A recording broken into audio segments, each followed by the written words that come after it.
अस्सलाम वालेकुम वरहमतुल्लाहि वबरकातुहू। आज हम एक इम्पॉर्टेंट सेशन आपके लिए बेटा लाए हैं। आज हम डिस्कस करने जा रहे हैं सोशल साइंस का मॉडल पेपर।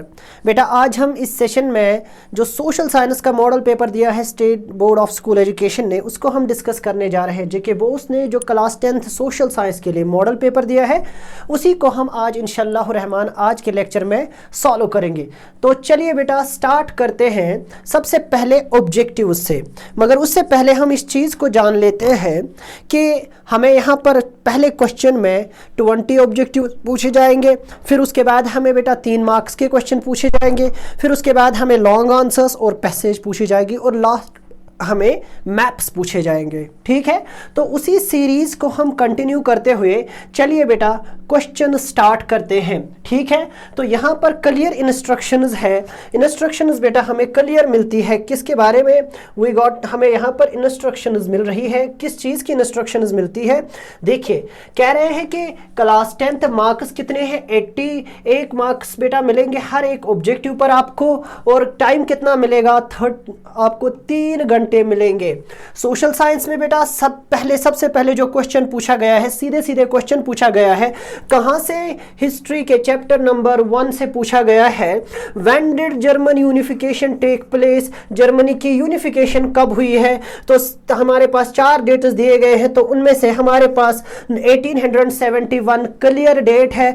1871 में यूनिफिकेशन हुआ था, तो बेटा हम उसे टिक करेंगे और साइड में क्या करेंगे इंशाअल्लाह ताला उस वक्त आंसर लिखेंगे, और आंसर में हम क्या लिखेंगे 1871, और यहां पर ऐसे लिखेंगे बी, आंसर क्या है बी पार्ट 1871 हो गया आपका पहला। दूसरा हम क्या करेंगे, which Indian city Jallianwala Bagh कहां पर हुआ था। तो सीधी सीधी बात है बेटा, आगरा में हुआ था, बिल्कुल भी नहीं। कानपुर में हुआ था, बिल्कुल भी नहीं। दिल्ली में हुआ था, बिल्कुल भी नहीं। तो कहां पे हुआ था, अमृतसर में। याद रखिएगा कभी कभार बिल्कुल क्लोज डेट्स दिए जाते हैं, तो उस वक्त आप क्या करोगे, आप पहले चेक करोगे ये जो डेट्स दिए गए हैं इनके आसपास तो नहीं हो, जैसे हमने यहां पर किया। यहां पर हमें पता था, मगर हम एक तरीका ये भी कि ये भी नहीं है, हाँ ये भी नहीं है, ये भी नहीं है, तो ऑब्वियसली 1871 है। अब यहां से एक फ्लप पूछा गया है, टी कल्टीवेशन कहां से, जैसे दूसरे चैप्टर से यहां पर पूछा गया था। दूसरा ऑब्जेक्टिव ये पूछा गया था नेशनलिज्म इन इंडिया से। इसी तरीके से बेटा एग्रीकल्चर से एक ऑब्जेक्टिव पूछा गया है, टी कल्टीवेशन एग्जाम्पल है किस चीज की। तो मेरा बेटा ये एग्जाम्पल है प्लांटेशन की, याद रखिएगा प्लांटेशन एग्रीकल्चर की। तो हम यहां पर क्या लिखेंगे, आंसर यहां से लिखेंगे जैसे ऊपर लिखा था वैसे ही हम लिखेंगे आंसर पार्ट 3। हाँ आंसर क्या लिखेंगे, पार्ट 3 का आंसर हमारे पास है। तो हम यहां पर कहेंगे it is plantation agriculture, it is a plantation agriculture, क्योंकि ये क्या है, एक सिंगल क्रॉप, एक प्लांटेशन क्रॉप बहुत बड़े एरिया पे उगाई जाती है। अब क्वेश्चन पूछा गया है, क्वेश्चन नंबर 4 जो ऑब्जेक्टिव पूछा गया है, ये भी अगेन नेशनलिज्म इन इंडिया से एक क्वेश्चन पूछा गया है। स्प्लिट ऑफ कांग्रेस पूछा गया है एट सूरत, कब हुआ था। तो क्या 1905 में हुआ था, नहीं, उस वक्त बंगाल को बांटा गया था। ठीक है, पार्टीशन ऑफ बंगाल हुआ था। क्या 1910 में 1909 में हुआ था, नहीं भाई। क्या 1910 में हुआ था, नहीं। तो सीधी सी बात है, कब हुआ था, 1907 में हुआ था। ठीक है, यहां से क्लियर हो रहा है 1907 हमारे पास बेटा एक आंसर है। ठीक है, जब क्या हुआ था, वजह यही पार्टीशन ऑफ बंगाल, और भी बहुत सारे रीजंस थे। ठीक, वो हम इंशाल्लाह अगले लेक्चर में डिस्कस करेंगे क्या रीजंस थे।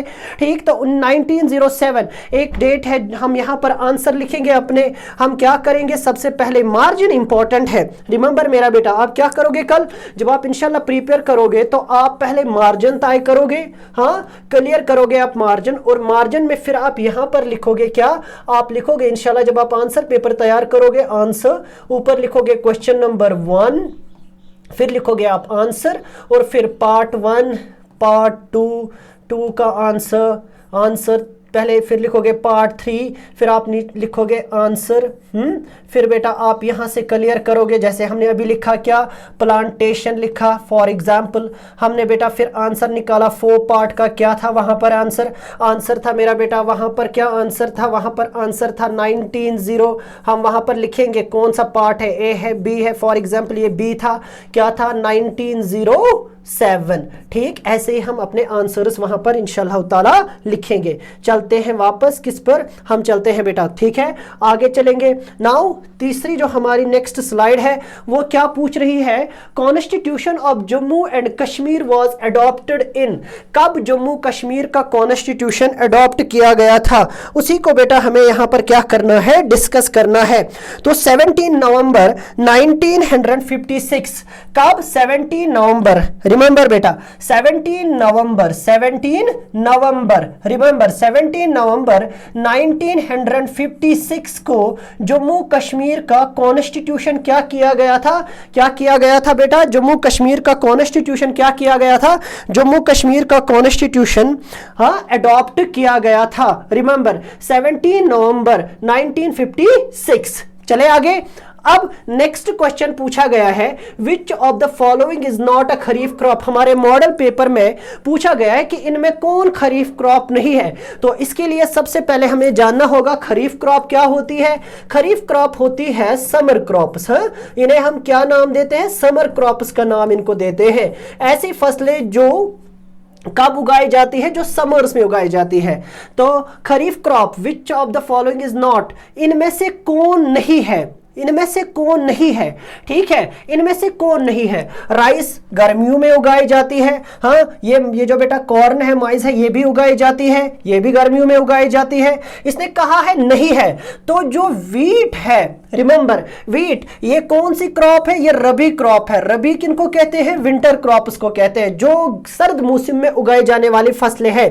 पूछा गया है, हो गया यहां से क्लियर। इसके बगैर जायद भी पूछा जा सकता है, जायद क्रॉप के बारे में पूछा जा सकता है। ऐसे क्रॉप्स मेरा बेटा जो हम कब रबी और खरीफ के अलावा जो क्रॉप्स उगाए जाते हैं उनको जायद कहते हैं। तो वहां से एग्रीकल्चर से अगेन ये क्वेश्चन पूछा गया ने, 2 ऑब्जेक्टिव्स अभी तक कहां से पूछे गए, पूछे गए हैं कहां से, ये पूछे गए थे क्या कहते हैं बेटा इसको, एग्रीकल्चर से। रिमेंबर यहां पर एक चीज याद रखनी है, ये एक मॉडल है कि ऐसे पूछा जाएगा, it is not a question paper.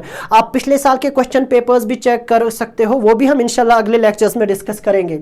अब पूछा गया है, फिलअप पूछा गया है, was the literary journal of cultural congress, इन कौन सी कल्चरल, कौन सी लिटरेरी जर्नल थी, वो कौन सी मैगजीन थी, वो कौन सा एक लिटरेरी मटेरियल, टेक्स्ट मटेरियल आता था। तो याद रखिएगा ये पूछा गया है हिस्ट्री के लास्ट चैप्टर से, जो जम्मू कश्मीर पोस्ट एरस्टवाइल जम्मू कश्मीर से पूछा गया है। कौन सा, ये वाला, पहला भी और दूसरा भी, ये 2 क्वेश्चन वही से पूछे गए हैं। रिमेंबर 2 क्वेश्चन पूछे गए हिस्ट्री के लास्ट चैप्टर से, जो अमेंडेड टॉपिक है वहां से एक क्वेश्चन पूछा गया है। तो हम सीधे सीधे कहेंगे उसका नाम था कोंगपोश। याद रखिएगा क्या नाम था, कोंगपोश। कोंगपोश किसको कहते हैं, कोंगपोश कहते हैं सैफ्रॉन का जो फूल होता है उसे। तो बेटा उसी के नाम पर, वो बहुत महंगा होता है, खूबसूरत होता है, ठीक है। और बेटा इसे कुछ ऐसे भी लिखते हैं कोंगपोश, ठीक, और ऐसे भी लिखते हैं कोंगपोश। तो Kongposh was literary journal of cultural congress. आगे चलेंगे, नेक्स्ट क्वेश्चन पूछा गया है, when was the first jute mill, पहली जूट मिल कब एस्टैब्लिश हुई थी। फर्स्ट जूट मिल एस्टैब्लिश्ड, ये जूट मिल की बात करें, कॉटन मिल की एस्टैब्लिशमेंट की बात नहीं कर रहा है, ठीक है। कॉटन मिल इससे पहले 1818 में, फिर बेटा फिर 1818 में पहली कॉटन मिल एस्टैब्लिश की गई थी। तो बेटा यहां पर हम 1940, ये तो बहुत आगे का जमाना था, 1855 नहीं, ये भी बहुत आगे का था, ये भी नहीं है कि इन डेट्स में नहीं है। हमारे पास 1854 है, 1854 में एक सक्सेसफुल और सही कॉटन मिल को जूट मिल को एस्टैब्लिश किया गया था। कहां पर एस्टैब्लिश किया गया था, इंडिया में। चलिए आगे। अब क्वेश्चन पूछा गया है democracy is based on the idea of, democracy किस आइडिया पे है? क्या डेमोक्रेसी में ज्यादती है? हाँ, क्या डेमोक्रेसी में नेगोशिएशन है? हाँ, यहां पर बातचीत से बहुत सारा कुछ हल हो सकता है, यानी ये हो सकता है। फ्रीडम है? हाँ, हो सकता है। तो क्या आएंगे? बोथ ए एंड बी आएंगे। याद रखिएगा, डेमोक्रेसी में आजादी भी है, डेमोक्रेसी में नेगोशिएशंस भी है। ठीक है, चले आगे। तो यहां पर हमारा कौन सा आंसर बनेगा? हमारा आंसर बनेगा डी। चले आगे, नेक्स्ट क्वेश्चन पे आते हैं। नेक्स्ट क्वेश्चन पूछा गया है SAIL is a public sector industry. क्या ये पब्लिक सेक्टर इंडस्ट्री है? लास्ट पर लिमिटेड है, यहां से बेटा अथॉरिटी है, यहां से इंडिया है। ये क्या है? सेल का पूरा मतलब क्या है? Steel authority of, steel authority, remember मेरा बेटा, steel authority of India limited या steel authority of India limited, steel authority of India. ये लिमिटेड है, याद रखिएगा, ठीक है, ये लिमिटेड है। ट्रू फॉल्स पूछा गया है। Steel authority of India limited, steel authority of India limited क्या है? क्या ये पब्लिक सेक्टर इंडस्ट्री है? पब्लिक सेक्टर इंडस्ट्री कौन सी है? ये पूछी गई है मैन्युफैक्चरिंग से, चैप्टर नंबर 6 से ये क्वेश्चन पूछा गया है। रिमेंबर, मैन्युफैक्चरिंग इंडस्ट्री से ये क्वेश्चन पूछा गया है। क्या सेल पब्लिक इंडस्ट्री है? पब्लिक इंडस्ट्री वो इंडस्ट्री होती है जिन्हें कौन चलाता है? जिन्हें गवर्नमेंट रन करता है। तो ये ट्रू है, याद रखिएगा, ये ट्रू है, ठीक है, ये ट्रू है, हाँ ये सही है। ये एक पब्लिक सेक्टर, ये गवर्नमेंट सेक्टर कंपनी है, गवर्नमेंट सेक्टर इंडस्ट्री है, ठीक। चले आगे। कहा गया what is main problem in present industrialisation of India. India की प्रेजेंट इंडस्ट्रियलाइजेशन में what is the main problem in, अभी जो इंडस्ट्रियलाइजेशन है उसमें क्या मसला है? रूरल एक मसला है, रूरल तो है नहीं। कैपिटल है, इंडिया में कैपिटल बहुत है, इसीलिए तो बड़ी बड़ी इंडस्ट्रीज सेट हो रही है। ट्रांसफर का मसला है? नहीं, ये भी नहीं है, ठीक है, यानी ये भी नहीं, ये भी नहीं, तो ये भी नहीं। तो कौन? इनमें से कोई भी मसला नहीं है। वोवन इंफ्रास्ट्रक्चर एक बड़ा मसला है, बहुत सारे मसले हैं, मगर इनमें से कोई मसला, इनमें से कोई भी, इनका आंसर तो डी इनका आंसर बनेगा। रिमेंबर, ठीक है, प्रेजेंट इंडस्ट्रियलाइजेशन ऑफ इंडिया, ठीक। विच, क्योंकि इसने कहा है प्रेजेंट, ठीक। अगर ये पास्ट में कहते तो हम उस वक्त का जिक्र करते। इंफ्रास्ट्रक्चर एक बड़ा मसला बेटा हो सकता है, इंफ्रास्ट्रक्चर, ठीक है, वो इंफ्रास्ट्रक्चर वो बड़ा एक मसला है इंडिया में इंडस्ट्रियलाइजेशन का present. Which country in south Asia never had democratic, इसने पूछा है which country in south Asia. अब साउथ एशिया में कौन आती है? एशिया का जो साउथ वाला हिस्सा है, इंडिया है, उसमें आता है नेपाल आता है, भूटान आता है, म्यांमार आता है, हाँ नेपाल और भूटान भी आता है। तो याद रखिएगा, क्या इंडिया में which country in south Asia never had, कभी रही नहीं है। इंडिया डेमोक्रेटिक रही है, ठीक। 1947 के बाद श्रीलंका का हम नाम ही ले लेंगे, ठीक है, श्रीलंका में भी डेमोक्रेसी है। 1948 में वो आजाद हो गई, यानी वहां पे वोटिंग होती है। हाँ, म्यांमार की हम बात ही नहीं करेंगे, हम सबसे पहले इन्हीं सब म्यांमार में भी इलेक्शंस होते हैं। तो भूटान एक ऐसी कंट्री है जहां पर क्या रहा है, जहां पर कभी डेमोक्रेटिक सिस्टम रहा ही नहीं है। तो इसका आंसर हमारे पास कहां से आएगा? ए से आएगा, यानी भूटान, ठीक है। अब नेक्स्ट क्वेश्चन हमें पूछा गया है what is the full form of SDRF, state disaster response force. ये बेटा आया है प्रोटेक्टिंग अवर सेल्व्स, यानी जो हमारा चैप्टर नंबर 4 है डिजास्टर मैनेजमेंट का, यानी इकोनॉमिक्स और डिजास्टर मैनेजमेंट का है। इकोनॉमिक्स और disaster management, economics and disaster management, हमने ये क्वेश्चंस ऑलरेडी डिस्कस किए हैं अपने क्वेश्चन आंसर्स में। अगर आप वहां पर जाओगे तो बेटा देखिए पूरी फॉर्म, इसकी फुल फॉर्म क्या है? तो इसकी पूरी फॉर्म है स्टेट डिजास्टर रेस्पॉन्स फोर्स। याद रखिएगा, स्टेट लेवल पर डिजास्टर से निपटने के लिए जो एक फोर्स बनाया जाए, उसी के नाम पर बेटा इस फोर्स का नाम रखा गया है state disaster response force. Remember, state disaster response force क्या है? स्टेट डिजास्टर रेस्पॉन्स फोर्स, ठीक है, हो गया। चले आगे, कॉपी कर सकते हैं आप। चलिए नेक्स्ट क्वेश्चन पे चलते हैं। The Jammu region is also known as land of, Jammu को क्या कहा जाता है? गुम्पाज नहीं, वो तो लद्दाख में है।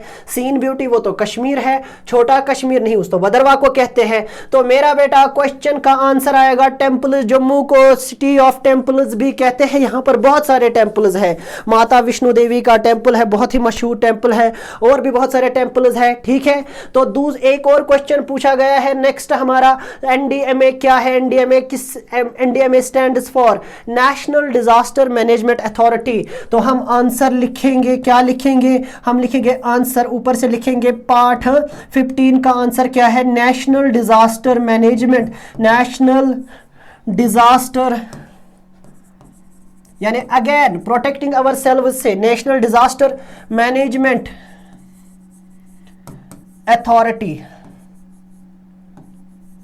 नेशनल डिजास्टर मैनेजमेंट अथॉरिटी वो क्या होता है? एनडीएमए की पूरी फॉर्म है। ठीक है, चलिए अब आते हैं 16 पर। विच of the following is not a natural disaster? इनमें नेचुरल डिजास्टर कौन नहीं है? फ्लड के पीछे नेचुरल एलिमेंट्स है, तो फ्लड इसका आंसर है ही नहीं। ठीक है, इसने कहा ना नॉट। अब बेटा अर्थक्वेक, तो अर्थक्वेक भी ऑब्वियसली क्या है? ये भी क्या है बेटा? ये भी नेचुरल एलिमेंट्स, इसके पीछे भी बहुत सारे मुहरिकात है, ये भी कुदरती तौर पर होता है। हाँ, अब बेटा फायर देखेंगे, 2 मिनट फायर को वहीं पे रखते हैं। लैंडस्लाइड क्या है मेरा बेटा? लैंडस्लाइड भी नेचुरल एलिमेंट्स की वजह से, बहुत सारे फैक्टर्स इसके पीछे भी है। ठीक है, अब बेटा इनमें याद रखिएगा फायर जो है ये क्या है? ये नेचुरल डिजास्टर नहीं है। डिजास्टर हमारे पास 2 तरह के होते हैं, एक मैन मेड। याद रखिएगा डिजास्टर हमारे पास कितने तरह के होते हैं? चैप्टर आप बेटा 9th की अगर आपने डिजास्टर पढ़ी होगी तो आपको पता होगा। डिजास्टर 2 टाइप्स के होते हैं, एक होते हैं मैन मेड डिजास्टर्स, ठीक, एक होते हैं नेचुरल डिजास्टर जो कुदरती तौर पर होते हैं, दूसरे होते हैं man made disasters. Man made disaster जैसे बेटा भोपाल इंडस्ट्रियल, कभी कभार इंडस्ट्रियल एक्सप्लोजन्स है, एक्सीडेंट्स है, जैसे कार एक्सीडेंट्स होना, ठीक है, या गैस लीक होना, या आग का लगना, वह बेटा टेररिस्ट अटैक, वो सारे मैन मेड डिजास्टर्स में आते हैं।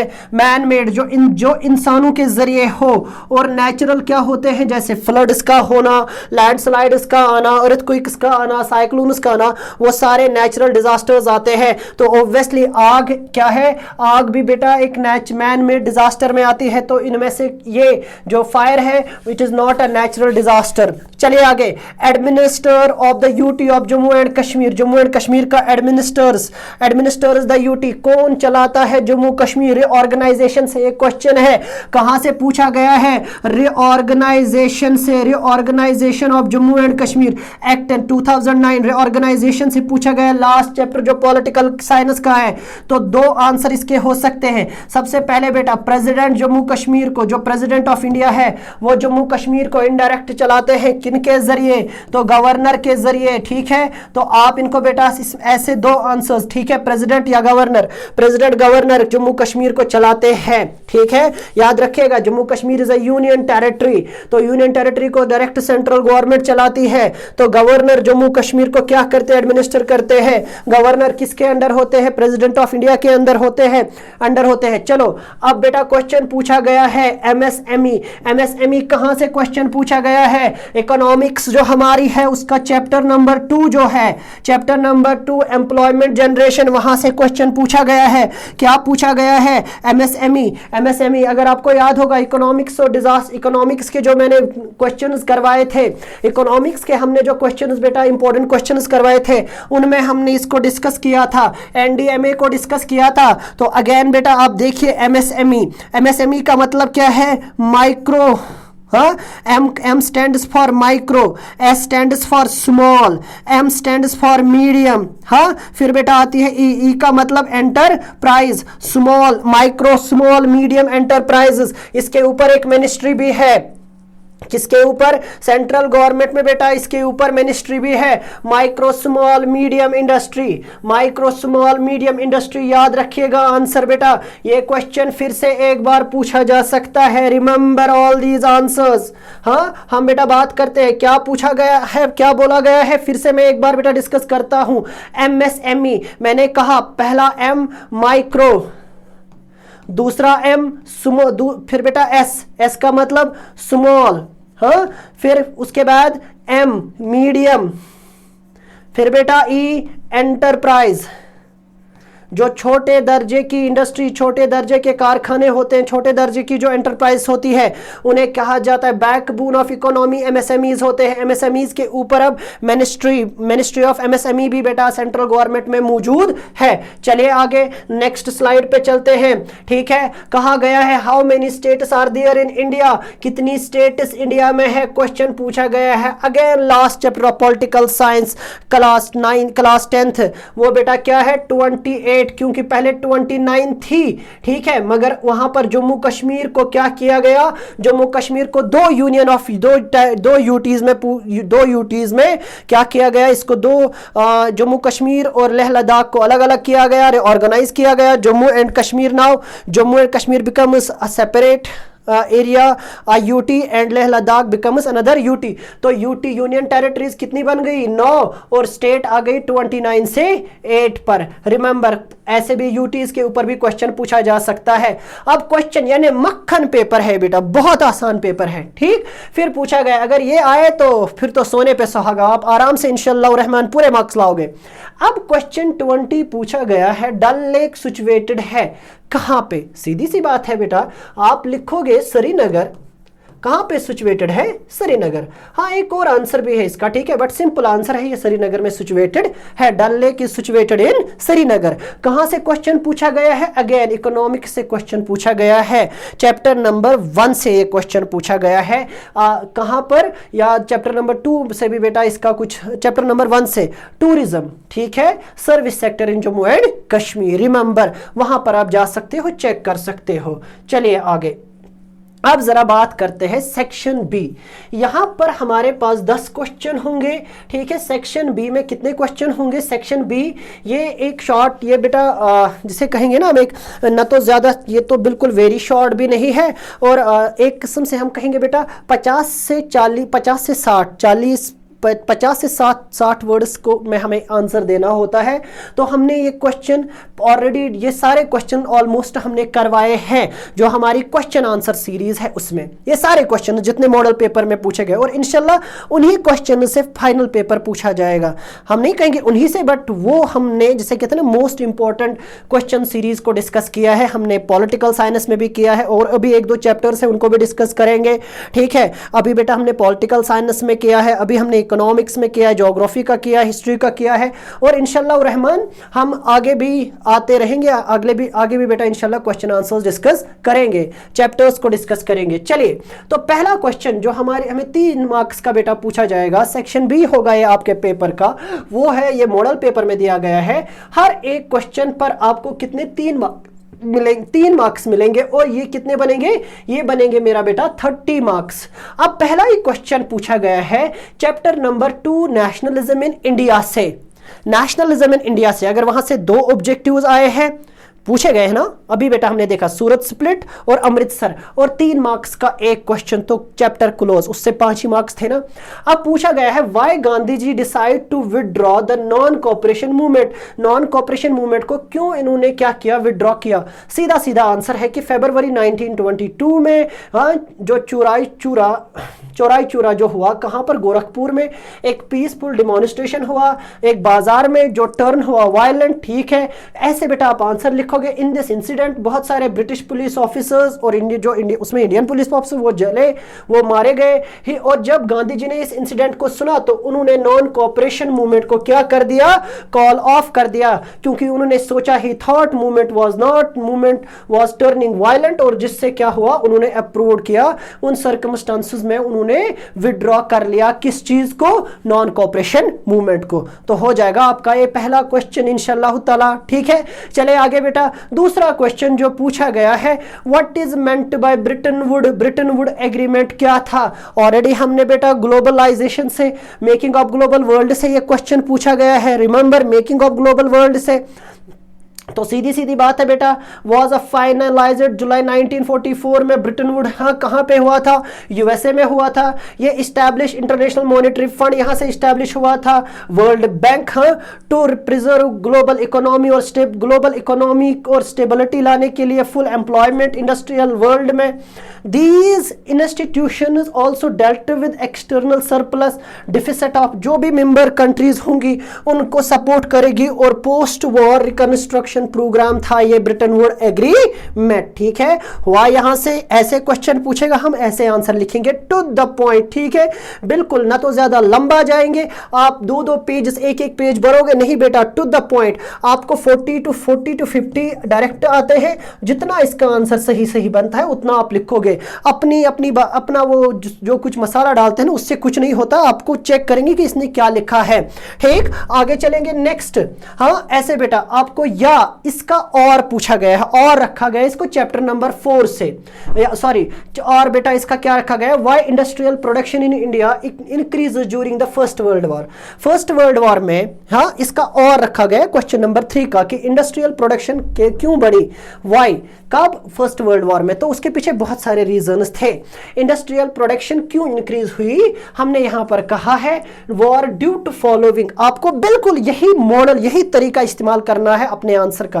पहला कि मिल्स जो थी वो बेटा कहां पर थी? ब्रिटिश की मिल्स, वो प्रोडक्शन मीट नहीं कर पा रही थी आर्मी वगैरह की मैनचेस्टर में। और फिर क्या हुआ, जब डिक्लाइन हुआ इंपोर्ट, सडनली इंडियन मिल्स को क्या मिला? इनको मौका मिला कि वो मार्केट में अपना माल सप्लाई करेंगे। ठीक है, फिर आप लिखोगे ये वाला लास्ट वाला, नई फैक्ट्री सेटअप हुई, ओल्ड ऑर्गेनाइज हुई। ठीक, during the war years Indian industries को इसकी वजह से बूम मिला। Overall the first world war give a boost to Indian industries. हो गया, और पार्ट में बेटा आप ऐसे आंसर को लिख सकते हो। ठीक है, चलिए आगे नेक्स्ट क्वेश्चन पर। नेक्स्ट क्वेश्चन हमसे पूछा गया है, क्वेश्चन नंबर 4 पूछा गया है। क्या पूछा गया है? Explain the consequences of great depression. हमने मेकिंग ऑफ ग्लोबल वर्ल्ड में इस क्वेश्चन को डिस्कस किया। रिमेंबर हमने डिस्कस किया है ये क्वेश्चन। वहां से जो बच्चे हमें फॉलो कर रहे देख रहे हैं वो आराम से बेटा उन क्वेश्चंस को एक बार फिर से जल्दी वो आधे 40-40 मिनट की पूरी सीरीज है, आप देख सकते हो। आपके इंशाल्लाह सारे आंसर्स इंशाल्लाह फ्यूचर में निकलेंगे वहां से। हमें दुआएं देते जाओगे आप, क्योंकि वहीं से मॉडल पेपर, उन्हीं क्वेश्चंस को आप देखिए, वही क्वेश्चंस मॉडल पेपर में पूछे गए जो हमने ऑलरेडी डिस्कस किए हैं। तो आप देखिए ग्रेट डिप्रेशन कब, इन्हें कॉन्सिक्वेंसेस का कहा। ठीक है, 1921 में जरूरी लिखना है ना, मैंने उस वक्त भी कहा था आंसर राइटिंग में एक इंपॉर्टेंट एलिमेंट क्या है, जब आप आंसर लिखोगे उसमें सबसे पहले इंट्रोडक्शन बहुत मजबूत होना चाहिए।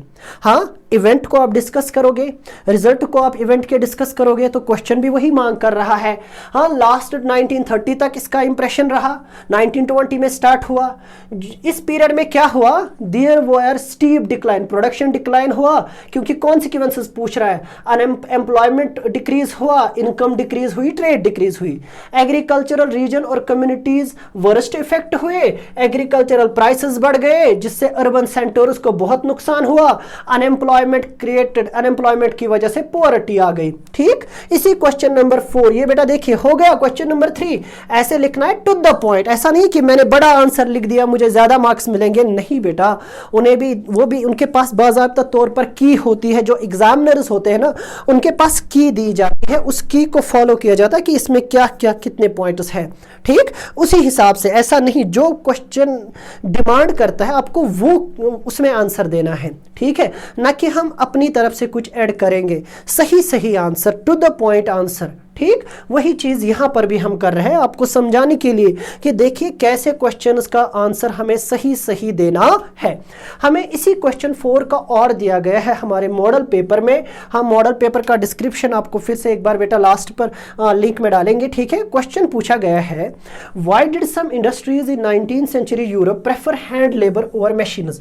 इससे पहले भी हमने देखा क्वेश्चन नंबर 3 का और 4 से दिया गया था, यही सेम बेटा वही किया गया है। ठीक है, why did some industries 19th century में यूरोप की बहुत सारी इंडस्ट्रीज ने प्रेफर किया हैंड लेबर को। एक मसला ये भी था ना 20 क्या मसला था, अभी जब हम देखते हैं ना 19th सेंचुरी, तो रिमेंबर 19th सेंचुरी कब स्टार्ट होती है? 1801 से। ये सबसे इंपॉर्टेंट चीज़ है हिस्ट्री राइटिंग में। जब आप हिस्ट्री पढ़ते हो तो आपको बेटा डेट राइटिंग आनी चाहिए। 1801 से स्टार्ट होती है क्या, 19th सेंचुरी। तो यहाँ पर आप देखोगे 19th सेंचुरी यूरोप ने प्रेफर किया किस चीज़ को, हैंड लेबर मशीन्स को, हैंड लेबर किन पर, ओवर मशीन्स। क्यों, उसके पीछे कुछ रीजंस थे।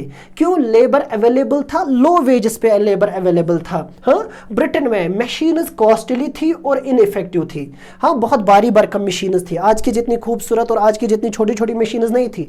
Many vagrant and peasant move to cities, लोग बेटा काम छोड़कर शहरों की तरफ आ रहे थे, जिसकी वजह से शहरों में क्राउड बन गया था, काम ढूंढ रहे थे। हाँ, when this is an excess of, जब एक्सेस ऑफ लेबर, ठीक है, उनके पास बिल्कुल, और नेचुरली वेजेस लो, यानी उतना मशीन नहीं कर पाती थी। मशीन पर जब हम देखते थे ना मशीन का कास्ट, और जब हम लेबर का कास्ट चेक करते थे तो हमें मशीन क्या मिलती थी, हमें मशीन बहुत महंगी पड़ती थी। अगर मशीन ख़राब हो जाती थी तो हमें मशीन पर फिर जो उसका रिपेयरिंग वगैरह था उस पर भी बहुत ज़्यादा खर्चा आ जाता था। इस वजह से वहाँ पर प्रेफर किया जाता था लेबर, क्योंकि लेबर में क्या था, लेबर ज़्यादा एक्सपेंसिव नहीं था। उसी चीज़ को हमने आंसर में दिखाने की कोशिश की है। The cost of purchasing machine, ये भी मसला था कि जो मशीन थी ना, मशीन का बड़ा मसला था, मशीन महंगी थी। हाँ, मशीन परचेजिंग कॉस्ट बहुत था, आपको ह्यूज कैपिटल चाहिए था, और उस वक्त मशीन कैरी करना, उस तर्ज की मशीन को लाना, ठीक है। इवन बहुत सारे मॉडल, जब आप वो चैप्टर हम इंशाल्लाह डिस्कस करेंगे, चैप्टर नंबर 4, अभी हमने इंडस्ट्रियलाइजेशन, एज ऑफ इंडस्ट्रियलाइजेशन हमने डिस्कस नहीं किया है। जब हम वो डिस्कस करेंगे तो हमें पता ये चलेगा कि उस वक्त बहुत सारी मशीन जो बनाई गई थी वो बिकी ही नहीं। वजह क्या थी, उन पर आने वाला रिपेयरिंग कॉस्ट, हाँ, हफ्ते लग जाते थे रिपेयरिंग करने में। तो ये एक बहुत बड़ी वजह थी। If industrialists had to introduce machines, अगर वो इंट्रोड्यूस करते, the cost of purchasing machines would have been enormous and the maintenance of machine was also costly. As a result industrialist preferred manual labour. इसीलिए बेटा इन्होंने सोचा कि हम हाथ से ही काम करेंगे बजाय मशीनों के, क्योंकि मशीनें महंगी है और लेबर सस्ता है। ठीक हो गया ये वाला क्वेश्चन नंबर 4। क्वेश्चन नंबर 5 पे चलेंगे। क्वेश्चन नंबर 5 क्या पूछा गया है, बहुत आसान क्वेश्चन पूछा गया है। Chapter number 1 resource and development से, आपकी जियोग्राफी से क्वेश्चन पूछा गया है। यानी सीधे सीधे आपको मॉडल पेपर में कहा जा रहा है कि क्वेश्चन कहां कहां से आ सकते हैं।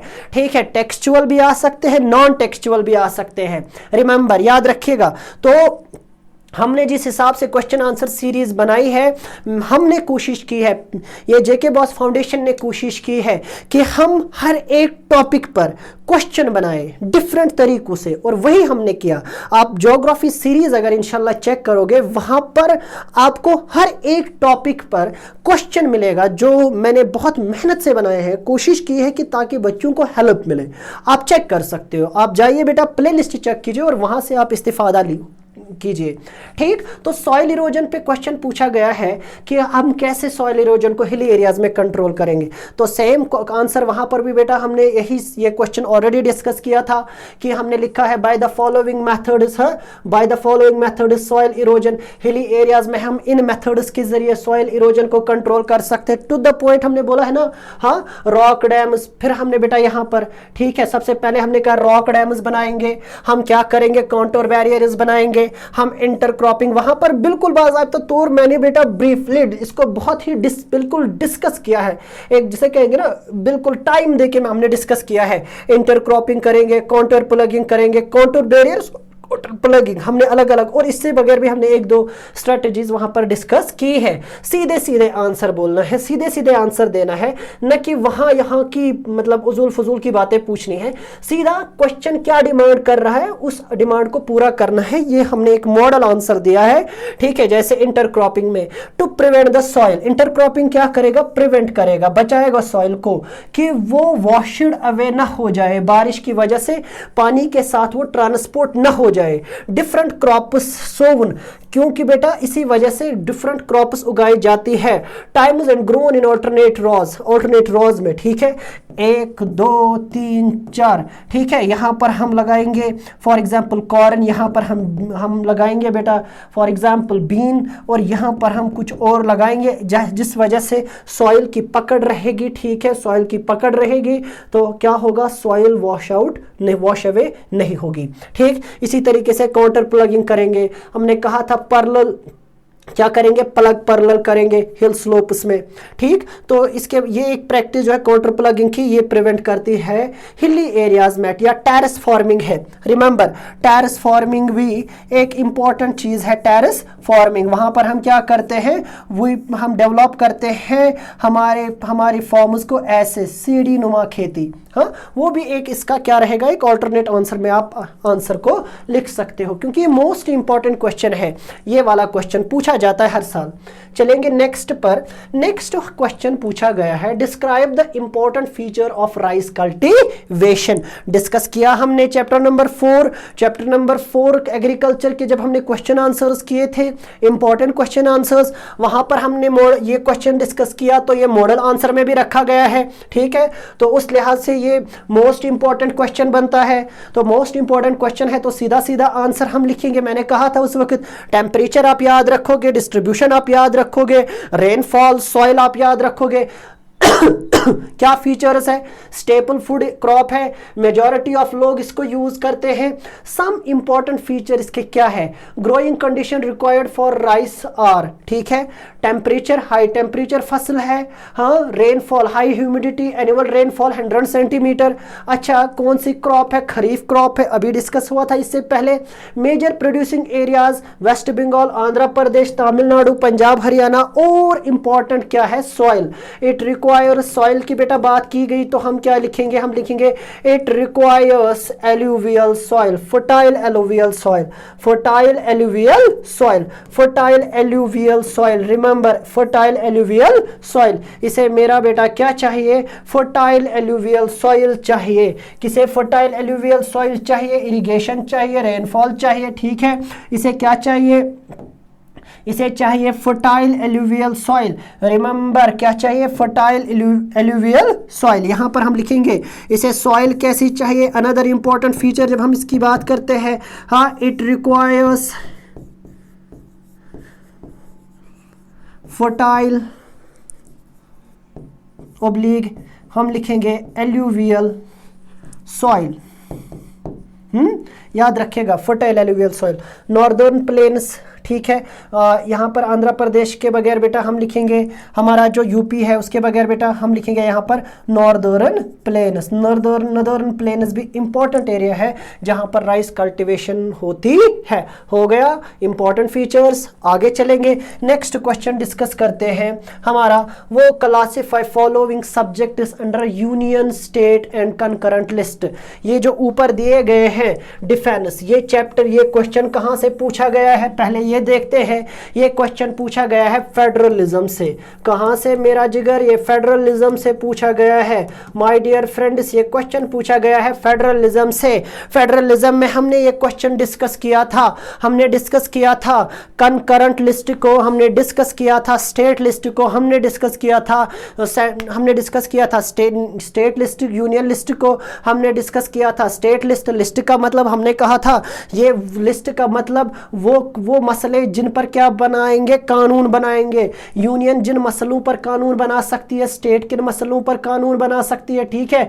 और कंकरेंट लिस्ट जिन पर दोनों कानून रखते हैं, हाँ। तो वहां पर हमने कहा था, तो यहां पर सीधे सीधे बात है डिफेंस, किस डिफेंस, क्योंकि यूनियन लिस्ट या नेशनल यूनियन लिस्ट में क्या होता है, नेशनल प्रायोरिटी के मसले होते हैं। तो वहां पर आप ऊपर देखिए, जो ऊपर क्वेश्चन है कि हमारा वहां पर क्या मसला है, आप चेक कर सकते हो। कि वहां पर क्या है, वहां पर डिफेंस नेशनल इंपॉर्टेंट है। हाँ, इसके बगैर, डिफेंस के बगैर पुलिस तो स्टेट लेवल की होती है, ठीक है। आप उसके बाद देख सकते हो एटॉमिक एनर्जी, हाँ, एग्रीकल्चर स्टेट लेवल पर भी होता है, पुलिस स्टेट लेवल पर भी होती है। एटॉमिक एनर्जी, इस पर स्टेट इख्तियार नहीं रखता, इस पर पॉलिसी कौन बनाएगा। हाँ, इसके बगैर बैंकिंग, बैंकिंग क्या है, बैंकिंग भी, कम्युनिकेशन, बैंकिंग, ये किसका मसला है, ये यूनियन का मसला है। तो डिफेंस, एटॉमिक एनर्जी, बैंकिंग, ठीक। फिर स्टेट के पास ट्रेड, एग्रीकल्चर और पुलिस, ठीक है। और कनकरेंट लिस्ट, मैरिज, ये किसके है, ये दोनों के पास है, ये यूनियन के पास भी और स्टेट के पास भी है। चले आगे, जिन पर ऐसे मसले जिन पर दोनों कानून बना सकती है।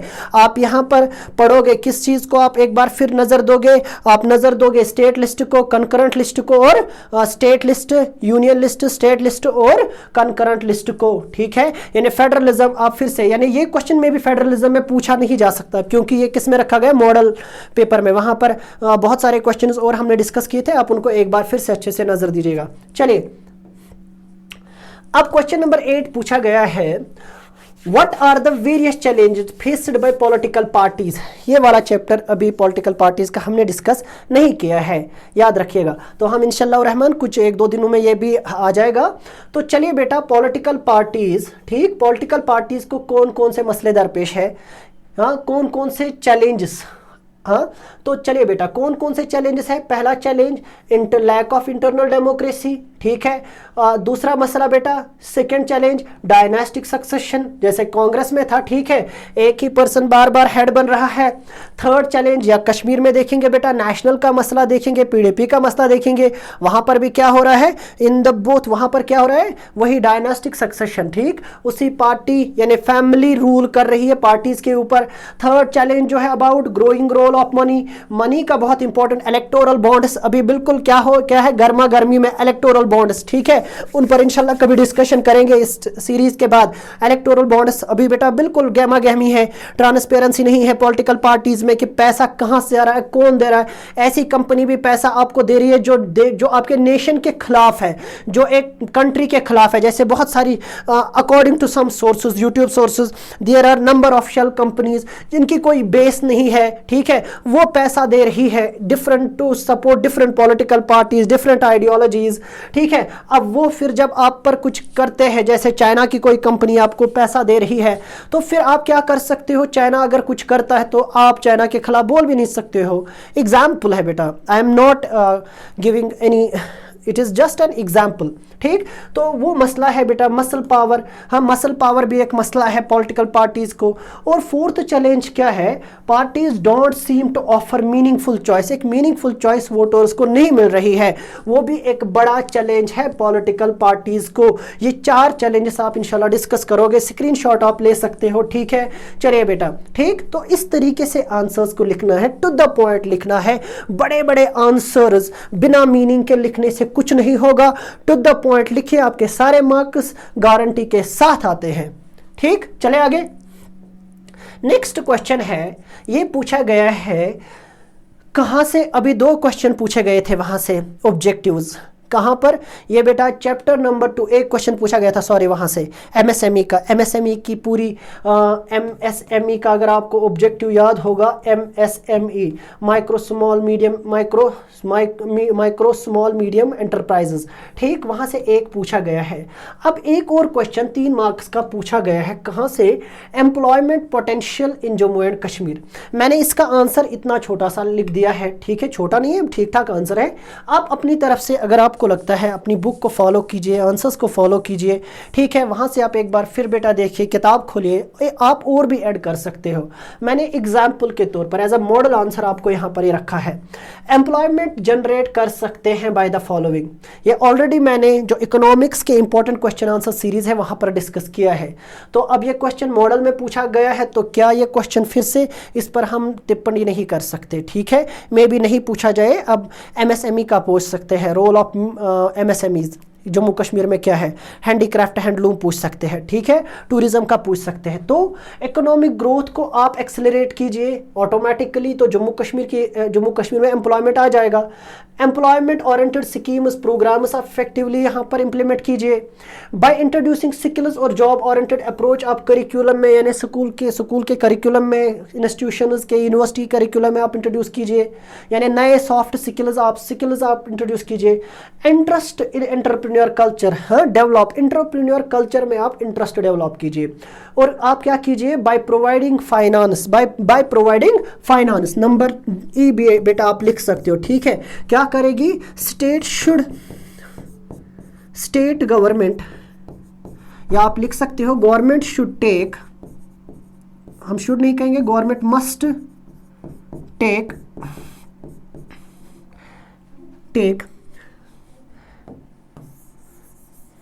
Government must take steps like low interest loans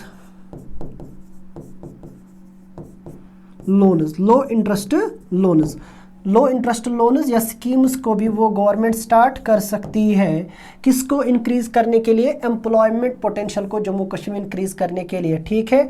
और एक और काम कर सकती है, फॉरेन इन्वेस्टमेंट को आप क्या कर सकते हो, क्योंकि यहाँ के एग्रीकल्चर में, हॉर्टिकल्चर में वो पोटेंशियल है कि यहाँ पर फॉरेन इन्वेस्टमेंट भी आ सकती है, तो आप वो वाला पॉइंट भी इसमें इंट्रोड्यूस कर सकते हो। आप इकोनॉमिक्स की बुक को बेटा बट फॉलो कीजिएगा जरूर, ठीक। चले आगे, नेक्स्ट क्वेश्चन तो हो गया ये वाला क्वेश्चन। चलिए अब नेक्स्ट क्वेश्चन आपके मॉडल पेपर से क्वेश्चन नंबर 10 पूछा गया है।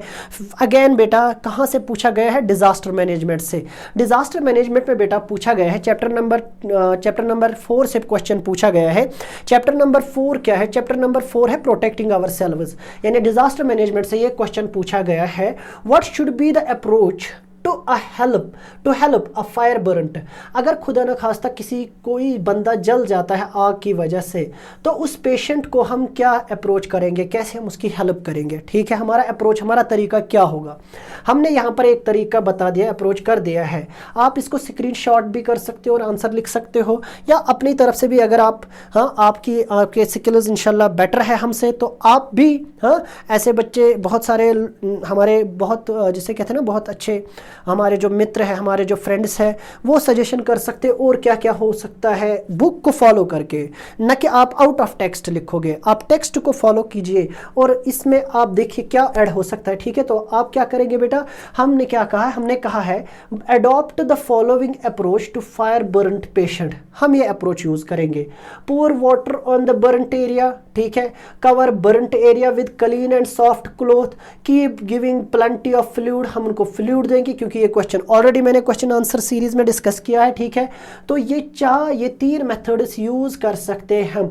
और क्या करेंगे, हम फायर बर्न पेशेंट को जल्द अज जल्द कहां तक ले जाएंगे, प्रोवाइड ट्रांसपोर्ट, हाँ, टू द हॉस्पिटल। ये हमारा अप्रोच रहेगा कि हम उनको ये पॉसिबल एड देंगे, पॉसिबल फर्स्ट एड देंगे, फिर जल्दी जल्दी बेटा कहां पहुंचाएंगे, अस्पताल पहुंचाएंगे, ठीक है। वो भी हमारा एक अप्रोच ऐड हो सकता है यहां पर। चले आगे, नाउ क्वेश्चन नंबर 11, ठीक है। क्वेश्चन नंबर 11 पूछा गया है, mention different aspect of life in which women are discriminated in India.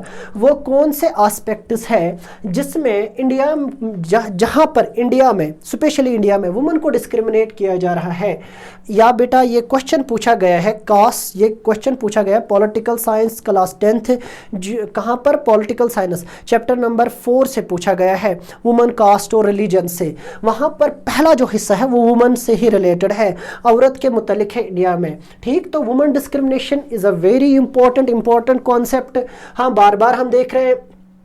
सबसे पहले बेटा हम लिटरेसी का कहेंगे, ठीक है। तो पहला वाला point, discrimination on the basis of literacy हम बात करेंगे। 54% 2011 की सर्वे आपकी बुक में होगी, उसको बेटा आप फॉलो करोगे। 2011 सर्वे कहती है कि इंडिया में 54% वुमेन्स पड़ी हुई है, 76% मैन है, जो क्लियरली दिखाती है कि ज्यादातर किन पे ध्यान दिया जा रहा है, लड़कों पे ध्यान दिया जा रहा है, क्योंकि इंडियन सोसाइटी क्या है, मेल डोमिनेटेड सोसाइटी है, पैट्रियार्की है, ठीक है। तो पैट्रियार्की पैट्रियार्कल सिस्टम इंडिया में है, तो ऑब्वियसली यहाँ पर प्रेफरेंस किसको दी जाती है, सन को दी जाती है, वो भी एक बड़ा मसला है। नेक्स्ट पूछा जाएगा वुमन इज हाईली, यानी बेटा यहाँ पर कौन सा क्वेश्चन, यहाँ पर क्या आएगा, यहाँ पर हमने कहा कि discrimination on the basis of, ऐसे भी लिख सकते हो discrimination on the basis of. अगर मैं यहाँ पर कहूँ बिल्कुल 4 चीजें मैं कहूंगा जो आप आसानी से याद रख सकते हो इस आंसर में, ठीक है। यानी हम लिखेंगे discrimination on the basis of, discrimination on the basis of, on the basis of, on the basis of what, on the basis of literacy, on the basis of literacy. Number 2, discrimination on the basis of, discrimination on the basis of, on the basis of, on the basis of, on the basis of what, on the basis of on the basis of wages,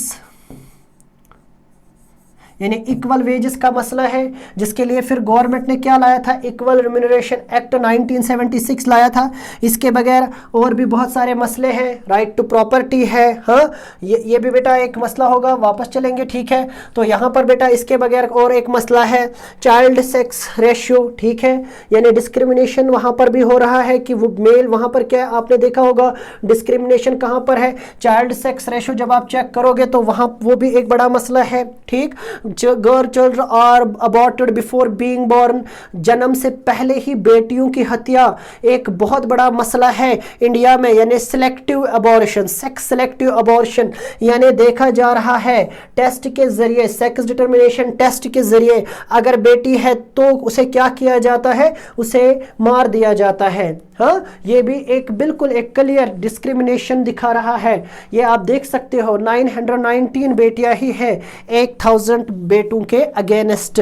हाँ, ये भी एक पुरानी सर्वे है, ठीक। केरला सबसे पहले number पर आती है जब हम सेक्स रेशो की बात करते हैं, क्योंकि वहाँ पर लिटरेसी बहुत अच्छी है।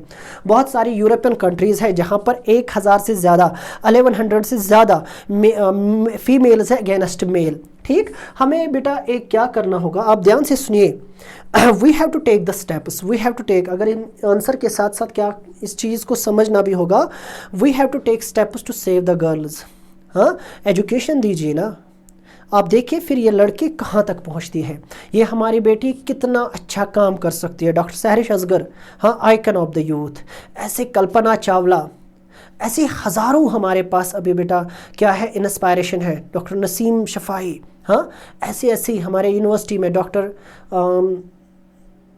We have a number of professors, I can not take the name of anyone, बहुत अच्छी हमारे पास इस वक्त क्या है, आइकन्स है। आप देख सकते हो जब आप बेटी को पढ़ाओगे वो आपका नाम रोशन करेगी, ठीक। So it is important, education दीजिए ना, उसे पंख दीजिए तालीम के, वो उड़ेगी और रोशन करेगी अपने घर का नाम, आपका नाम, अपना नाम, ठीक है। चलिए, और women face various kind of harassment, exploitation, harassment, violence, ठीक, और outside their homes in both rural and urban areas. आप देख सकते हो बेटा ये हमारा आंसर रहेगा डिस्क्रिमिनेशन में, ठीक, जहां पर वुमेन को किस किस एस्पेक्ट ऑफ लाइफ में डिस्क्रिमिनेट किया जा रहा है। इसके बगैर भी there are number of aspects, but we have to limit our answer, ठीक है, हमें लिमिट करना होगा अपना आंसर। ये एक मॉडल आंसर है, एग्जाम्पल है, ठीक हो गया। यहाँ से क्वेश्चन नंबर 11, तो हमारे 10 क्वेश्चन जो है वो कंप्लीट होते हैं यहाँ पर, किसके, जो दिए गए थे 3-3 मार्क्स के। अब जरा चलते हैं आगे। अब क्वेश्चन कहाँ पे आता है, अब क्वेश्चन आता है सेक्शन सी, 5 मार्क्स यानी 25 मार्क्स वाला पोर्शन आएगा। ये 25 मार्क्स वाला पोर्शन क्या आएगा, ये लॉन्ग आंसर से आएगा। यहाँ पर क्वेश्चन सीधे सीधे है, what step is did, chapter number 1 long answer यहाँ से पूछा गया है। हिस्ट्री का नेशनलिज्म इन इंडिया, ऑब्जेक्टिव्स भी पूछे गए थे यहाँ से, ध्यान यानी ध्यान रखेगा, यानी कितना इंपॉर्टेंट क्वेश्चन है, कितना इंपॉर्टेंट चैप्टर है नेशनलिज्म इन इंडिया। पहला ही हमारा वीडियो नेशनलिज्म इन इंडिया पे, वो आपके प्यार से बहुत आगे चला गया है अब वो वीडियो, ठीक है, आप वो लेक्चर चेक कर सकते हो। सारे इंपॉर्टेंट क्वेश्चंस दिए गए हैं, 1 बाय 1 क्वेश्चंस को डिस्कस किया गया है।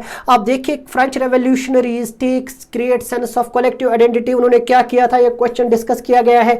तो वो सारे आप क्या करोगे, वो सारे वो जो रेवोल्यूशनरीज ने ने जो स्टेप लिए थे, हाँ, ताकि एक सेंस ऑफ कलेक्टिव आइडेंटिटी बेटा वहां पर डेवलप हो, उसके लिए आप लिखोगे पहले फॉलोइंग आर, वापस वही following are the steps taken by French revolutionaries, पहले इंट्रोड्यूस करोगे आंसर को, फिर बेटा आप वन बाय वन लिखोगे वो आंसर्स। हाँ, ला पात्रे, ठीक है, ला पात्रे यानी फादरलैंड, फिर बेटा आप देखोगे कहां पर ट्राई कलर वाला, हाँ, फ्लैग, और फिर उसके बाद सिटीजन्स को अलो किया गया, ठीक, इसके बगैर प्रिविलेजेस को क्या किया गया, प्रिविलेजेस, सेंट्रल एडमिनिस्ट्रेटिव सिस्टम, ये इंपॉर्टेंट है, यूनिफॉर्म लॉ, हाँ, फ्रेंच बिकम कॉमन लैंग्वेज, उसके बगैर यूनिफॉर्म सिस्टम, वेट्स को इंट्रोड्यूस किया गया। ये 6 पॉइंट्स बेटा मैंने ऐड किए हैं इस आंसर में, 1 2 3 3 और फिर नेक्स्ट ये 3 जो 2 स्लाइड्स पे है, ठीक है। ये 6 पॉइंट्स, आप 6 ब्रॉड पॉइंट्स है जो आप डिस्कस कर सकते हो और आपका आंसर इंशाल्लाह ताला कंप्लीट हो जाएगा, ठीक है।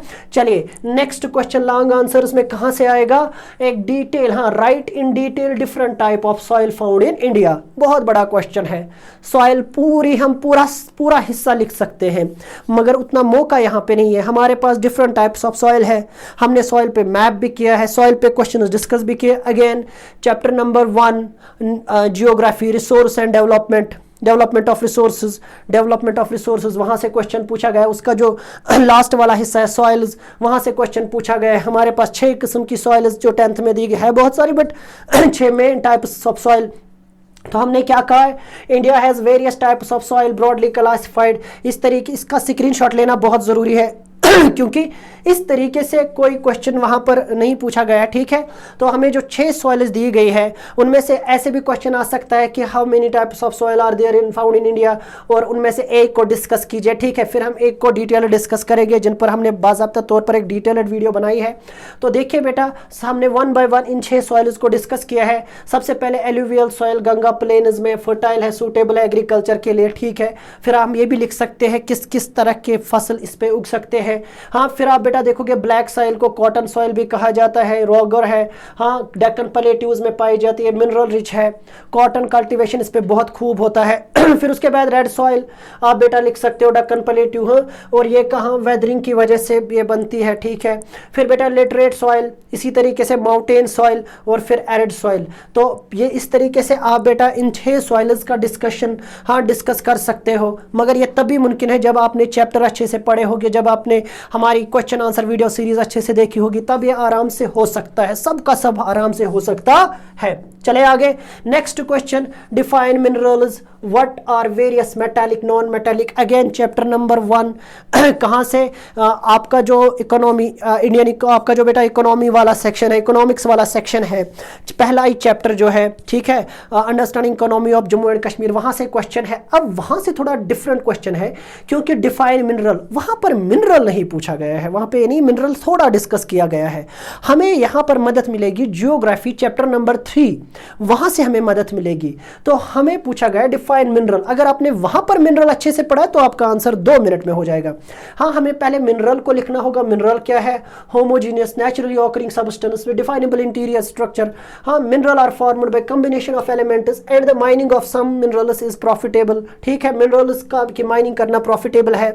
इन कश्मीर, जम्मू कश्मीर में जो मिनरल्स पाए जाते हैं उनमें मेटालिक भी है, नॉन मेटालिक भी है, बॉक्साइट पाया जाता है, आयरन और कॉपर और हाँ लीड और गोल्ड पाया जाता है, बट बहुत कम तादाद में पाया जाता है, ठीक है, बहुत हैवी नहीं पाया जाता। इसीलिए नेशनल लेवल पर नेशनल लेवल पर बेटा क्या है कि इसलिए नेशनल लेवल पर हम नेशनल लेवल जो डिस्ट्रीब्यूशन है मिनरल्स की, वहां पर इसका डिस्कशन नहीं होता, क्योंकि बहुत लो क्वांटिटी निकलती है।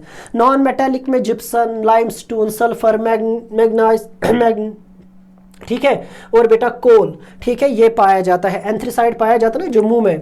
चलिए नेक्स्ट क्वेश्चन हमारा पूछा गया है पावर शेयरिंग से, political science chapter number 1 power sharing. हमने ये क्वेश्चन डिस्कस किया है, what are different forms of power sharing, सबसे इंपॉर्टेंट क्वेश्चन है पावर शेयरिंग की। पावर शेयरिंग, ठीक है, तो हमने यहाँ पर हम यहाँ पर लिखेंगे the different following are the different forms of power sharing. जब भी हम क्वेश्चन लिखेंगे तो यहाँ पर हम लिखेंगे क्या, आंसर लिखेंगे ना ऐसे, ठीक है। तो हमने ऊपर लिख दिया है, क्या लिखा है बेटा, हमने लिखा है following are the different forms of, 1 second, चलिए क्वेश्चन नंबर 10 पूछा गया था, what are the different forms of power sharing. तो हमने क्या लिखा है, फॉलोइंग आर द, रिमेंबर हमने लिखा है following are the forms of power sharing. Power sharing की डिफरेंट फॉर्म्स क्या है, वन बाय वन हमने डिस्कस की है, चारों फॉर्म्स डिस्कस की है, ठीक है। हॉरिजॉन्टल पावर शेयरिंग को हमने डिस्कस किया है, जहां पर पावर को शेयर किया जाता है। हाँ, कहाँ कहाँ पर बेटा, लेजिस्लेटिव एग्जीक्यूटिव ऑर्गन्स में पावर शेयर किया जाता है। Horizontal distribution of power sharing किसको कहते हैं, ठीक है। तो ये एक हमने डिस्कस किया। दूसरा, power sharing among government at different levels under people choose separate form, ठीक है। स्टेट लेवल और स्टेट, लोकल और नेशनल लेवल गवर्नमेंट जहां पर होती है, ठीक है। ये फेडरल गवर्नमेंट स्ट्रक्चर आप इसको कह सकते हो, ठीक। अगला वाला इसी की स्लाइड। फिर तीसरा, power sharing among social group, social groups में पावर को शेयर किया जाता है। फिर चौथा, power sharing among political parties, ठीक है। हम और प्रेशर ग्रुप्स में हमने जैसे बेटा ऑलरेडी कहा था आपको कि आप जब ये चैप्टर पढ़ोगे तो यहाँ से ये क्वेश्चन बहुत इंपॉर्टेंट बनता है, क्योंकि इस क्वेश्चन पर कंटिन्यूसली क्वेश्चन इस चैप्टर से कंटिन्यूसली लॉन्ग आंसर पूछा जाता है। रिमेंबर, अगर ऑब्जेक्टिव नहीं आएगा तो फिर लॉन्ग आंसर आएगा ही आएगा, ठीक। चले आगे, क्योंकि कोई ऑब्जेक्टिव इससे नहीं पूछा गया था तो इसीलिए यहां से सीधे 5 मार्क्स का लॉन्ग आंसर पूछा गया है। चलिए आगे चलेंगे। तो अब जरा बेटा चलते हैं पैसेज की तरफ, ठीक है। क्या पूछा गया है, पैसेज पूछी गई है। पैसेज आपकी प्रिंट कल्चर से पूछी गई है। बार बार एक क्वेश्चन बच्चे पूछते हैं, sir print culture print culture print culture print culture हमें क्वेश्चन आंसर्स। आपको बेटा वहाँ से चैप्टर को पढ़ना होगा तो क्वेश्चंस ऑटोमेटिकली निकलेंगे। अगर आप क्वेश्चन सीरीज के जरिए जाओगे तो वो भी बेटर रहेगा, क्योंकि जब तक आप चैप्टर अच्छे से नहीं पढ़ोगे क्वेश्चन आंसर्स फिर आपको याद करने की ज़रूरत नहीं है। तो हम इंशाअल्लाह रहमान जल्दी लाने जा रहे हैं इस चैप्टर पर एक क्वेश्चन आंसर सीरीज जो हर एक टॉपिक को कवर करेगी। तो आप बेटा क्या, आप जब इस पैसेज को पढ़ोगे ना तो ये पैसेज आपको एक आइडिया दे रही है ठीक है। आप वहां से निशान डाल के आंसर मत, आप पहले क्वेश्चंस को पढ़ा कीजिए, फिर जाकर पहले तीनों क्वेश्चंस जो क्वेश्चन इस पैसेज पर बनाए गए हैं अगर उस हिसाब से देखेंगे तो 5 मार्क्स की जो पैसेज दी गई है उसमें बेटा डायरेक्ट आंसर, क्योंकि क्वेश्चन फिर जब हम देखेंगे तो क्वेश्चन हमें खुद बताएगा कि क्वेश्चन की डिमांड आंसर की क्या है। क्वेश्चन पहले पैसेज पढ़ते हैं। Print culture has popularised ideas of enlightenment thinkers. अब बेटा प्रिंट कल्चर का मतलब बार बार हमने कहा था ए ऑफ लाइफ। जब प्रिंट आया तो प्रिंट ने पूरी दुनिया में क्या कर दिया, डेवलपमेंट, प्रिंट की वजह से डेवलपमेंट हुआ, डेवलपमेंट चेंजेस आए। हाँ, आइडियाज़ लोगों तक पहुँचे, किताबें लिखी गई, वो लोगों तक साइंटिफिक आइडियाज़ लोगों तक पहुँचे। हाँ, उसी वक्त बेटा आप देखोगे कॉपरनिकस रेवोल्यूशन, बहुत सारे, आइंस्टाइन आया, न्यूटन आए, ठीक है, उन न्यूटन आया तो वो सारी थ्योरीज वगैरह लोगों तक पहुँची, आइडियाज़ पहुँचे। इसके बगैर फ्रांस के रेवोल्यूशन के पीछे भी प्रिंट कल्चर का ही रोल है, ठीक है। जब रोसो जैसे बड़े बड़े ऑथर्स ने हाँ अपनी थ्योरीज, अपने विजन, अपनी थिंकिंग सामने रखी, उसी चीज़ पर एक नज़रिया दिया है किसने, यहाँ पर इस पैसेज के ज़रिए। तो सीधी सीधी बात की गई कि मॉडल आंसर में, मॉडल पेपर में कि पैसेज प्रिंट कल्चर से आएगी, सीधी सी बात है बेटा, ठीक है। तो यहाँ से डिक्लेयर हो गया कि मॉडल आंसर से, मॉडल जो हमारा पेपर है उन्होंने बोला कि यहाँ पर तो आपको पैसेज पूछी जाएगी तो इस चैप्टर को थोड़ा डिटेल्ड पढ़ेगा, अच्छे से पढ़ेगा, ठीक है। तो आप देखिए बेटा, Voltaire Rousseau were widely printed and read. Printed का मतलब क्या हुआ, इनके आइडियाज़ को पढ़ा गया, इनके आइडियाज़ को छपे, प्रिंट हुए, तब पब्लिश हुए। सुपरस्टिशन एंड डिस्पोस्टिज्म, जो उस वक्त जो झूठी मूठी खबरें होती थी, र्यूमर्स, उन सब को बिल्कुल कल अदम करार दिया गया। फिर क्या हुआ, जज हुआ, दे अटैक्ड सिक्योर्ड अथॉरिटी। फिर मार्टिन ल्यूथर आए, ठीक है, रिफॉर्मर्स आए, ठीक है। तो वो सारी चीज़ें रोसो के मुतल्लिक, writings of Voltaire Rousseau read widely, those who read these books saw the world through new eyes. एक नई सोच, एक नई व्यू, एक नया नजरिया मिला इनकी वजह से। अब जरा क्वेश्चन देखेंगे हम, क्वेश्चन कैसे बनाया जाता है और पूछा क्या जाता है। हम अक्सर वही से निकालते हैं, वो सही तरीका नहीं है। पैसेज एक आइडिया होती है, ठीक है, एक विजन होता है, एक नज़रिया होता है, ठीक है। तो कभी कभार डायरेक्ट वहीं से क्वेश्चन, पूरी पैसेज को पढ़िए फिर उस पर आंसर बनाइए, ठीक है। Discuss in brief effectiveness of print culture. Effectiveness of print culture, brief effectiveness, print culture कि इफेक्टिवनेस क्या थी। तो जब हम देखते हैं the hearing people become reading people, hearing people become, पहले पहले क्या होता था यूरोप में, लोग खाली क्योंकि लिटरेट नहीं थे या खाली किसी किसी के पास किताब होती थी, मैन्यूस्क्रिप्ट्स होते थे, वो पढ़ते थे फिर लोगों को सुनाते थे। हाँ, अब नया मसला क्या हो रहा है, अब लोग खुद पढ़ रहे हैं। तो लोग जब खुद पढ़ेंगे ना तो मीनिंग और पढ़ने, जब आप खुद पढ़ोगे तो आपको, आप एक रियल मीनिंग समझोगे, आप एक अलग नज़रिए से किताब को, उस वर्ड को, वो एक अलग तरीके से परसीव करोगे। हाँ, इसीलिए कहा गया the people, the hearing people, सुनने वाले अब सीधे सीधे पढ़ने वाले हो गए। हाँ, दूसरा क्या है यहाँ पर, religious debates due to fear of print led to distinctive. एक तो नंबर 1 पहला इफेक्ट क्या हुआ, हियरिंग पीपल रीडिंग पीपल में आ गए। दूसरा इंटरप्रिटेशन ऑफ फेथ, जो बड़ा मसला था, इंटरप्रिटेशन ऑफ फेथ, जो लोगों ने मजहब के मुतल्लिक नजरिया दिया था उसको रीइंटरप्रेट किया गया। जैसे मार्टिन ल्यूथर, मैंने अभी कहा मार्टिन ल्यूथर ने बाइबल को मुख्तलिफ तरीकों से रीइंटरप्रेट किया, आपने चैप्टर में पढ़ा होगा। प्रिंटिंग ट्रांसफॉर्मड लाइव्स ऑफ पीपल, हाँ ये भी बेटा तीसरा बड़ा मसला था, ट्रांसफॉर्म कर दिया, बिल्कुल चेंज ला दी। इट ओपनड न्यू, क्योंकि इफेक्टिवनेस कहा गया है ना, प्रिंट कल्चर की वजह से क्या इफेक्टिवनेस, क्या असर हुआ। Print culture also affected life of poor people and women in many ways. Even women की लाइफ जो है वो चेंज हो गई प्रिंट कल्चर की वजह से। वो आप खुद लिख सकते हो सीधा सीधा सवाल, ठीक है। अगर आप यहाँ पर आप मुझे बताइए, निकालिए क्वेश्चन। हाँ, सुपरस्टिशन खत्म हो गया, ट्रेडिशनल व्यूज वो खत्म हो गए, ठीक है। एक नया नजरिया, एक नई सोच, एक नई जिंदगी, एक नई सुबह इनके लिए इंतजार कर रही थी। किसकी वजह से, प्रिंट कल्चर की वजह से, प्रिंट की वजह से। चलिए एक उसी से दूसरा जो पार्ट 2 बी पार्ट पूछा गया है, कहां पर इसमें आपके इस पैसेज में तो पूछा गया है, डू यू एग्री, रिमेंबर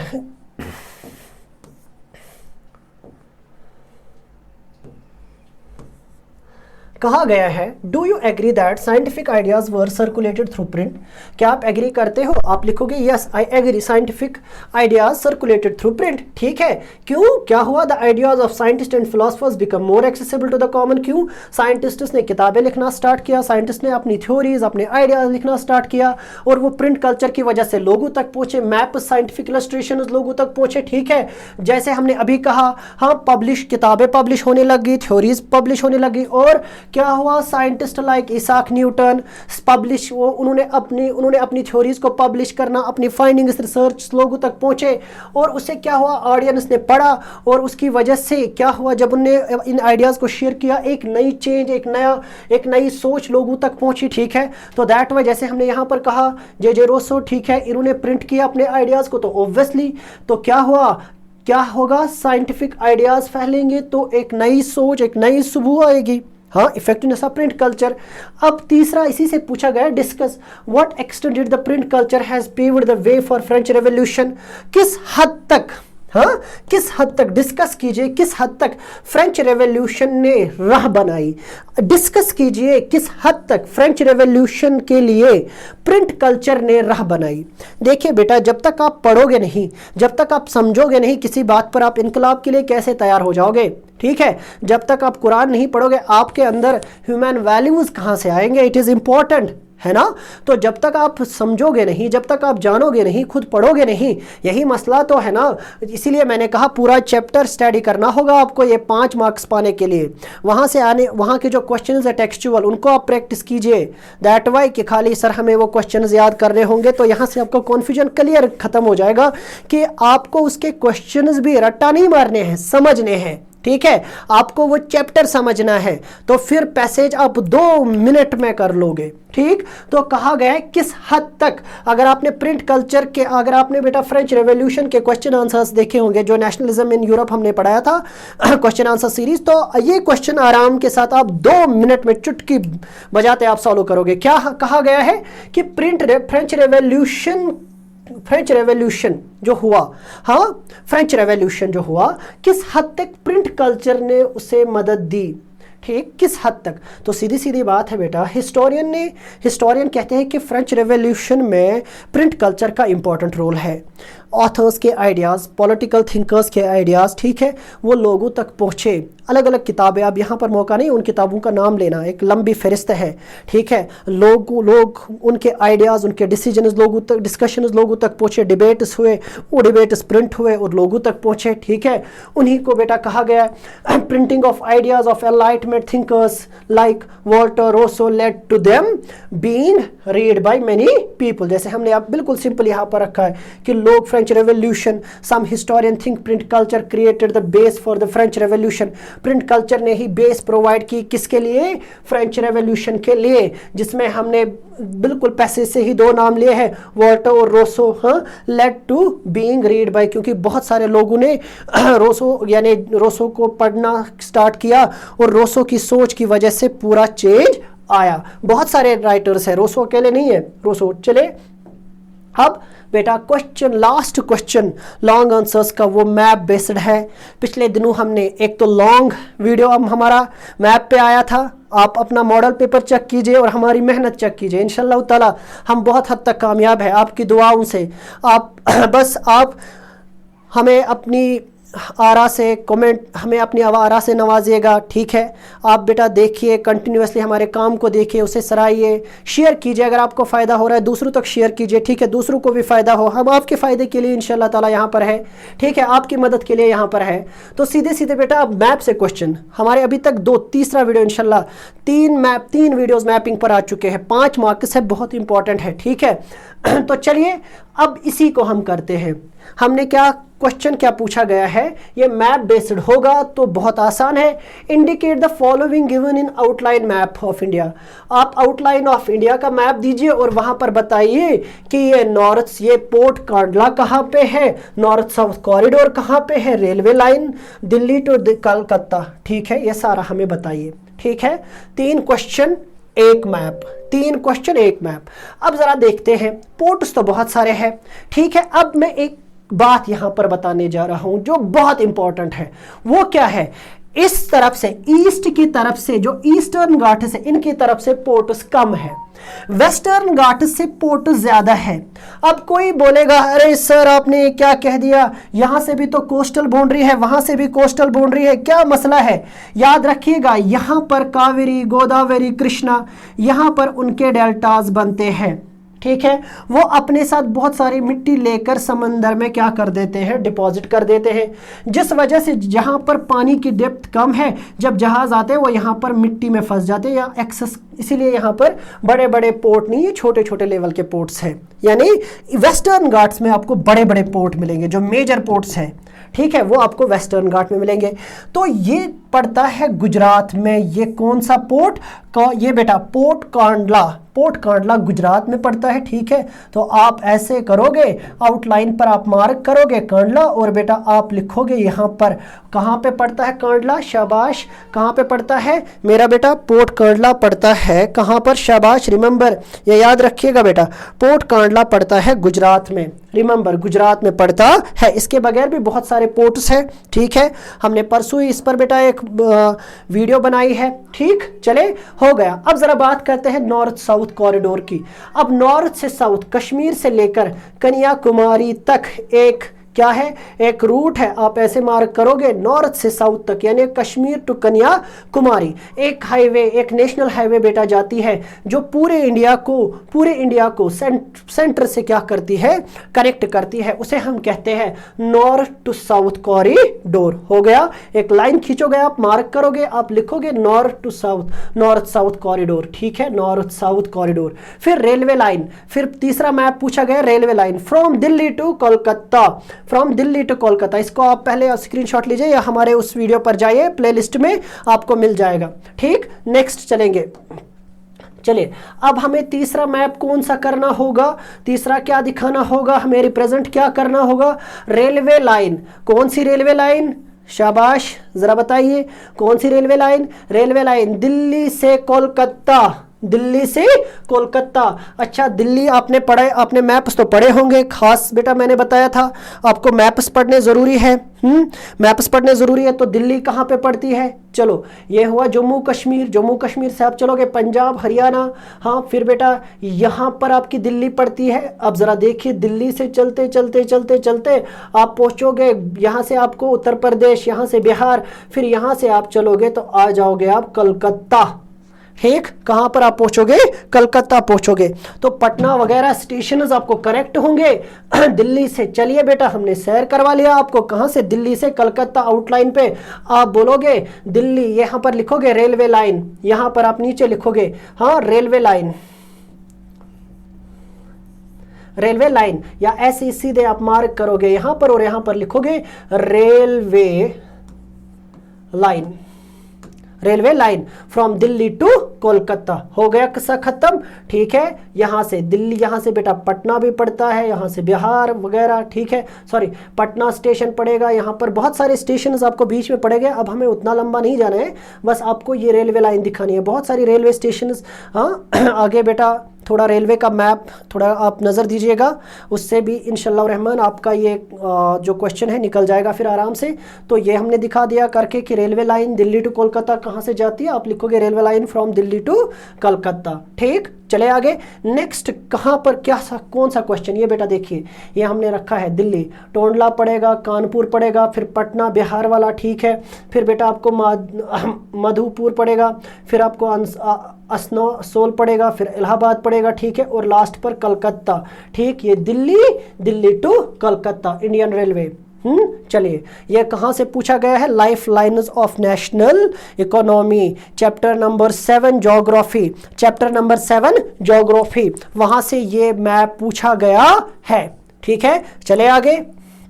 हमने मैप वर्क भी इस चैप्टर का करवाया है। अब हमें पूछा गया है इसी मैप से दूसरा हिस्सा।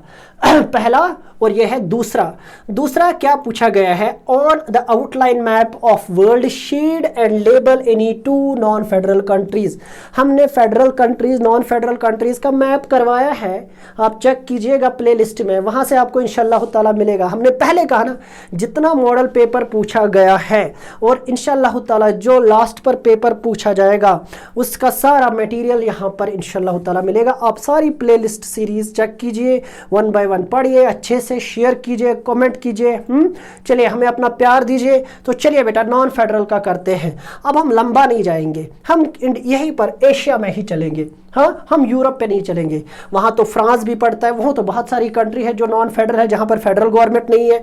ये कह रहा है कि उन दो, हाँ कोई दो, एनी 2, कोई 2 कंट्रीज जहाँ पर फेडरल गवर्नमेंट नहीं है।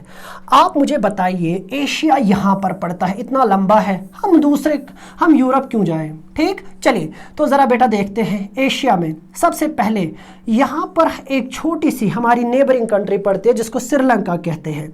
हम यहाँ पर लिखेंगे सबसे पहले नॉन फेडरल, अपने मैप पे लिखेंगे नॉन फेडरल कंट्रीज। तो रिमेंबर क्या लिखेंगे? हम लिखेंगे नॉन फेडरल कंट्रीज। लिखा हमने नॉन फेडरल कंट्रीज। हम लिखेंगे यहाँ पर non federal countries, non federal countries. फिर लिखेंगे यहाँ पर ए का मतलब हुआ यहाँ पर श्रीलंका। तो श्रीलंका इज हियर, क्या है? ठीक है, श्रीलंका इंडिया की नेबरिंग कंट्री है ना। तो क्या है नेबरिंग कंट्री? वो नॉन फेडरल है, वहाँ पर फेडरल गवर्नमेंट नहीं है। फेडरल गवर्नमेंट कहाँ पे ज़रूरत पड़ी? बड़ी बड़ी कंट्रीज़ को। उसके बाद एक और कंट्री आपको यहाँ पर मिलेगी जिसे हम चाइना कहते हैं। ठीक है, चाइना, यहाँ पर आप बी लिखो, चाइना। चाइना क्या है? चाइना भी फेडरल कंट्री है, चाइना फेडरल कंट्री नहीं है, चाइना नॉन फेडरल कंट्री। हो गया मसला क्लियर? हो गया मसला, ठीक है। वहाँ पर भी फेडरल कंट्री नहीं है चाइना। तो हो गए दोनों मैप्स इसके बगैर। ठीक है, एक डिटेल्ड अगर आपको इन पर जाना है तो लिंक में बेटा आप देख सकते हो, वहाँ पर फेडरल नॉन फेडरल कंट्रीज़ का मैप करवाया गया है। हो गया, तो यहाँ से आपका पूरा पेपर इंशाल्लाह ताला कंप्लीट होता है। ठीक, यहाँ से सो बेटा इंशाल्लाह ताला होप है कि आपने अच्छे से देखा होगा और आपके सारे क्वेश्चंस यहाँ से निकल गए। ठीक, आई होप इंशाल्लाह ताला ये जो हमारे मॉडल पेपर सीरीज़ थी आपको हेल्प करेगी। ठीक है, इंशाल्लाह ताला मिलते हैं एक नए वीडियो लेक्चर में। तब तक के लिए खुदा हाफिज़, फ़ी अमानिल्लाह।